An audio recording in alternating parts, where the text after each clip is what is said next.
we wrestle with that. And because I have a very, very aggressive mind, it's a hyperactive brain, I easily lose attention on something because my mind's going 1,000 miles an hour. Constantly. I'm always dealing with a thought or some concern jumping in ahead of the front of the line. And I feel like unless I'm highly organized, I spend my time anxiously worrying about not managing the ideas that jump in front of me. That's what a hyperactive, creative mind does. But see, today they'll call it that attention deficit. You're retarded. You're something wrong with you. You're not. In my earlier years in school, I sucked at my grades because this was not, I knew enough that I'm not going to do this stuff when I get out. Like, this is all dumb. Challenge me with something. And when I started learning computer programming, suddenly, math and science, I excelled in. English, not so much. Social studies, not so much. But math and science, bam! I'm staying over after class. Math teacher looked at me like, don't you do anything outside of school, like baseball? And I said, yeah, I did. I dropped that. I want to learn this. I was learning basic language. Why? Because it interested me. So if you were going through school and you felt like, well, I didn't do good in school, it's not because you're a loser. It's not because you're stupid or you're retarded or you have some learning disability. You have a supercharged brain. God blessed you with a brain that's absolutely phenomenal. He gave you something that he knows if you listen and obey what he's laying in front of you as opportunities to use it, you're going to do things way beyond the average person. Way beyond it. But this world's lying to you, saying, yeah, you got a learning disability. Let me put you on some medication. Because they want to make you stupid with the medication. They want to dumb you down. That's what they do. Everybody, look, let me tell you something. My youngest son, we had him assessed, and he said, well, he has a learning disability. And I said, he ain't getting no medicine. And I'll homeschool him, thank you. This boy has the most beautiful creativity and imagination.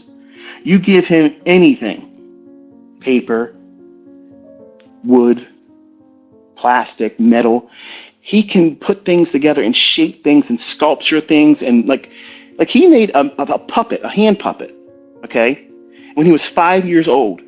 And my wife and I were like, what in the world? And I'm not talking about like a sock with some buttons taped on it. Like, he went through the whole process of making it, and there was no website that taught him. He just sat down in his brain and said, this is what I'm going to do. I'm going to use this, cut up an old t-shirt here, use this stick over here from a pennant flag to use to make one of the arms move around. And he, on his own, he did that. Retarded, stupid, held back, unequipped brains don't do that. Okay? But that's what the world will tell you. They're constantly beating you down. They're constantly beating you down. And then here you are, just like I did. I'm taking that mentality and placing it right in my journal. Why are you wasting your time talking down to yourself? You need to stop that stuff. You need to cut it out. Because the only thing you're doing is reinforcing the anxiety that you feel. And that anxiety will manifest itself in performance anxiety. You can learn every possible scenario of the trade with my material or anyone else's, and theoretically know exactly how to do it.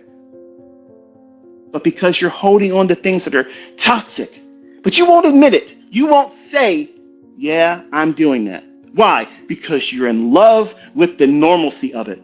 See, it's normal to you to hold on to that toxicity. That's why abusive relationships last as long as they do. Because they lie to themselves. You know what? I probably don't deserve anything better than this anyway. At least I'm getting fed. At least I have a roof over my head. It could be worse. I could be homeless.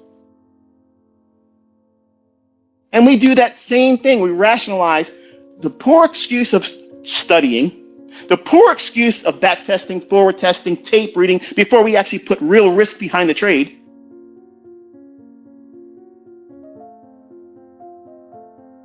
And then we make a mistake, we kick ourselves in the teeth. And if that ain't bad enough, You solidify it and you talk down and you vilify yourself in that journal and you think that you're doing something constructive. You are. You're constructively tearing down any future chance of you succeeding doing this. And if that hurts, good. Let it sting, because you have to know that what you're doing, if you're doing that, it's wrong. It's wrong. You're holding yourself back. You're stunting your growth, and you're filling your mind with, instead of creativity, instead of saying, well, this is what I've been doing. In the last 6 trades, it's been a losing trade, so I know this stuff doesn't work. There has to be some kind of angle. ICT's got to be some kind of a fraud. He's paying these people to put out there like they're making money. It's all fake. It's all fraud. You start thinking about this silly shit and you think it's real, because you have to make an accountability outside yourself. It's something outside of you instead of it's you. You can't. This is one of the biggest things I learned from Larry Williams. See, what I'm talking to you like now, that's what I got from Larry Williams' 4 video tapes. I could care less about the things he was talking about technically. I knew that like the back of my hand. When he would talk about, you got to be responsible. You got to be personally responsible. Like he was Uncle Larry to me. Like that man still holds hero status to me. And I know I preach against hero stuff, but not on the level of worshiping online. Okay? I don't want anybody treating me like that. I don't deserve that. And no other man deserves it either. And Larry doesn't either.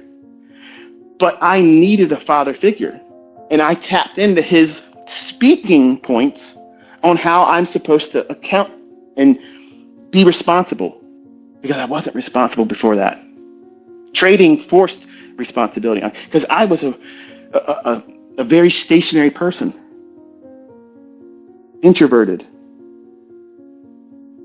And an introverted man with an extroverted girl that got married way too young for all the wrong reasons, that's a doomed relationship.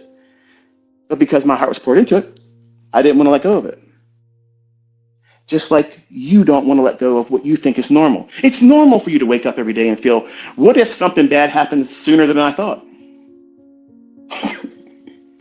It's funny when you think about it said like that, isn't it? But that's exactly what you do.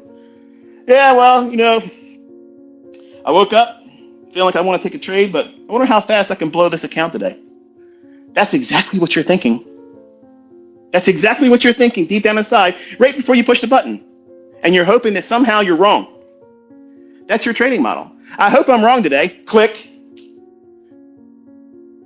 Well, I wasn't wrong today. Woo! I love being in normalcy.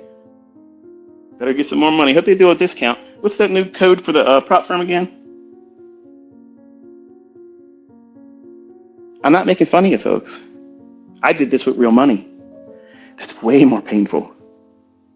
Way more emotionally destabilizing, demorally miserable.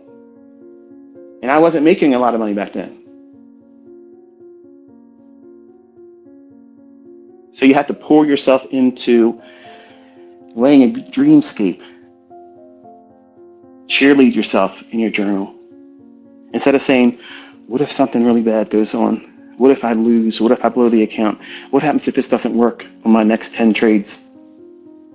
Change that to, what if I've waited too long to be disorganized? How incredible will I see my results turn around and be more consistent when I'm not focused on the adversities that could happen? And I don't know if they're going to happen, but if they do, that's why I have risk management. That's why I have a stop loss. That's why I don't over leverage. See, when you have a system and you have an organization and you have a model that you say, I can't trade more than this many contracts. I can't take more than this many trades per day. I can't risk this much money on any one individual trade. You know what that does? See, men, we think that is, you can't do something. You better not do it. You better not. And the young punk in us sees that sign, says, don't walk on the grass. What are we going to do? Say it. You know what it's going to do. I'm going to moonwalk on that. That's how we're wired. We're cavemen. We're like Neanderthals. You have to do this. You can't drive faster than 55 and don't cross the yellow line. And what do we do? The guy in front of us is going too slow. Get the fuck out of my way. I'm crossing the yellow line and I'm doing 85 miles an hour in a 35 mile an hour zone. Why? Because I'm a fucking caveman. That's why. I'm just wired that way.